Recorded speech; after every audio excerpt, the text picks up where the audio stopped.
Lebanon और उसके चरमपंथी संगठन हिजबुल्लाह पर इजराइल का कहर जारी है। हाल ही में हिजबुल्लाह के चीफ हसन नसरुल्लाह की इजराइल के हमले में मौत हो गई। इस खबर ने दुनिया को हैरान कर दिया। मिडिल ईस्ट में तो इस मौत के बाद गहरा शोक भी है। बताया जा रहा है कि नसरुल्लाह की मौत को लेकर अब खबर है कि उसकी मौत विस्फोट के कारण नहीं बल्कि जहरीले धुएं की वजह से दम घुटने के कारण हुई। रिपोर्ट्स के मुताबिक बेरूत के हमले के वक्त नसरुल्लाह सीक्रेट बंकर में छिपा हुआ था। इजराइल ने 27 सितंबर को यही हमला किया। इजराइल के एक चैनल ने अपनी रिपोर्ट में बताया कि इजरायली हमले में नसरुल्लाह का सीक्रेट बंकर तबाह हो गया, जिससे 64 साल के नसरुल्लाह की जहरीले धुएं में दम घुटने से मौत हो गई।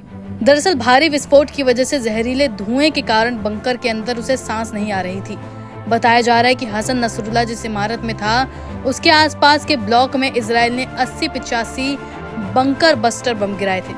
बंकर बस्टर यानी जमीन की गहराई में बने अड्डों को खत्म करने वाला बम। ये सतह के काफी नीचे जाकर भी तबाही मचा सकता है। नसरुल्लाह जिस इमारत में था वहां पर बम गिरने से 30 फीट गहरा गड्ढा हो गया। GBU 72 के बंकर बस्टर की खासियत यही है कि वो स्टील कंक्रीट की मोटी से मोटी दीवार को तोड़कर 30 से 60 फीट की गहराई तक हमला कर सकता है। मीडिया में कुछ दिन पहले भी खबर थी कि अगर विस्फोट से नसरुल्लाह की मौत हुई है तो उसके शरीर पर एक भी निशान क्यों नहीं है। शव बिल्कुल क्षतिग्रस्त नहीं हुआ था।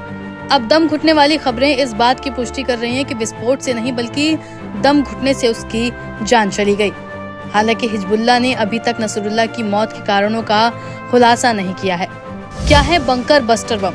बंकर बस्टर बम बेहद ताकतवर और भयावह हथियार है। ये बम जमीन के अंदर तेजी से जाते हैं, अंदर पहुंचने के बाद विस्फोट करते हैं, यानी ये जमीन में गड्ढे कर सकते हैं, फिर कुछ फीट अंदर जाकर विस्फोट करते हैं। यह कंक्रीट से बनी बंकर और सुरंगों को उड़ा सकते हैं। इस तरह के बम का सबसे ज्यादा इस्तेमाल वियतनाम युद्ध में हुआ था। इन बमों की नाक खास तरह की बनाई जाती है ताकि ये अपने वजन और ग्रेविटी का फायदा लेकर तेज स्पीड से जमीन के अंदर चले जाएं। इसके बाद ये फटते हैं। दूसरा वर्जन भी है। इसमें 2 चार्ज होते हैं। पहला छोटा और जो टारगेट पर छेद करता है, दूसरा बड़ा हिस्सा अंदर जाकर भयानक विस्फोट करता है। इजराइल को कहां से मिले ऐसे बम? इजराइल काफी समय से GBU 72 की मांग कर रहा था। बताया जा रहा है कि इजराइल ईरान में बनी आतंकी सुरंगों को खत्म करना चाहता था, इसलिए उसने अमेरिका से इस बम की मांग की थी।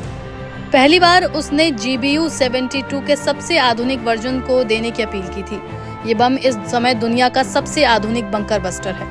बता दें कि GBU 72 बंकर बस्टर बॉम्ब साधारण जमीन में 100 फीट और कंक्रीट की फर्श पर 20 फीट तक गहरा गड्ढा कर सकता है। ये टक्कर के बाद छेद करता है, गहराई में जाने पर विस्फोट होता है। इसके बाद इससे इतनी तेजी से शॉकवेव निकलती है कि रास्ते में आने वाली कोई भी वस्तु बर्दाश्त नहीं कर पाती और फट जाती है। इसलिए टारगेट के आसपास की इमारतें भी गिर जाती हैं या फिर क्षतिग्रस्त हो जाती हैं।